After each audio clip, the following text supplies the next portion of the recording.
রাস্তার নিচ দিয়ে 200 ফুটের সুড়ঙ্গ, এয়ার কন্ডিশন আর আলোর ব্যবস্থা। কোনো সিনেমা নয়, বাস্তবেই চোরেরা মাটির নিচ দিয়ে ঢুকে চুরি করেছিল 16 কোটি রিয়াল। 16 কোটি রিয়াল। কিভাবে সম্ভব হলো এই operation? Hello and welcome back to pop stories.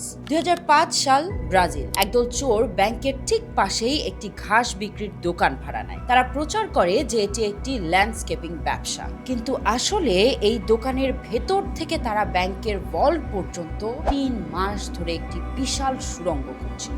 সুড়ঙ্গটি ছিল অত্যাধুনিক, সেখানে ইলেকট্রিক লাইট, এমনকি অক্সিজেনের জন্য এয়ার কন্ডিশনও ছিল। চোরেরা এতটাই নিখুঁত ছিল যে তারা 1.1 মিটার পুরো কংক্রিটের দেয়াল আর স্টিলের পাত ভেদ করে ভোল্টে ঢোকে।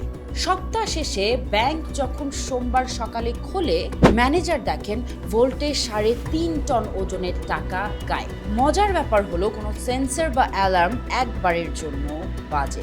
পরবর্তীতে পুলিশ কয়েকজনকে গ্রেফতার করলেও চুরির অধিকাংশ টাকাই আর কোনোদিন উদ্ধার করা যায়নি। এই চুরিকে বলা হয় ইতিহাসের সবচেয়ে সুপরিকল্পিত ব্যাংক ডাকাতি। মানুষের বুদ্ধি কি সব প্রযুক্তিকে হার মানাতে পারে?